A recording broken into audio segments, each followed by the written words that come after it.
La directive 2009-136 EC sur le service universel devait avoir été mise en œuvre dans les États membres au 25 mai 2011.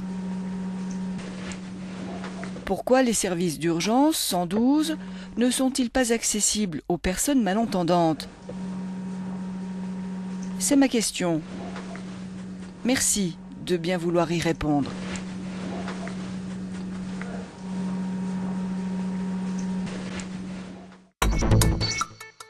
La première chose à dire, c'est que c'est à l'initiative de la Commission européenne que tous les États membres sont désormais tenus de rendre le numéro d'urgence 112 accessible, non seulement aux malentendants, mais à toutes les personnes handicapées. Il est décevant que jusqu'ici, seuls le Danemark, l'Estonie, la Suède, le Royaume-Uni, l'Irlande et Malte aient pris des mesures.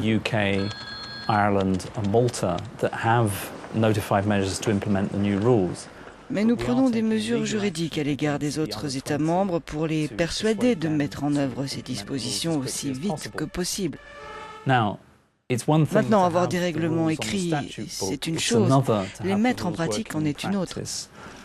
Nous savons que le Royaume-Uni, les Pays-Bas, le Danemark, la Finlande travaillent sur des systèmes pour rendre le 112 accessible par SMS.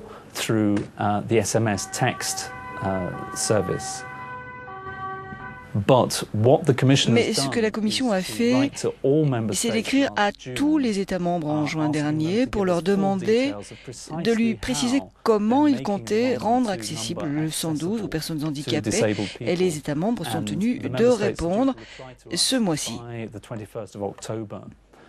Mais en plus, nous serons très reconnaissants envers les organisations non gouvernementales et autres parties intéressées qui donneront à la Commission européenne une meilleure idée de la façon dont ces systèmes fonctionnent dans la pratique, et aussi dans quelle mesure les États membres se conforment à leurs obligations. Et laissez-moi être clair, si les États membres ne respectent pas leurs obligations, nous les poursuivrons si nécessaire devant la Cour de justice pour nous assurer qu'ils assument ce qu'ils sont censés faire en vertu du droit de l'Union européenne.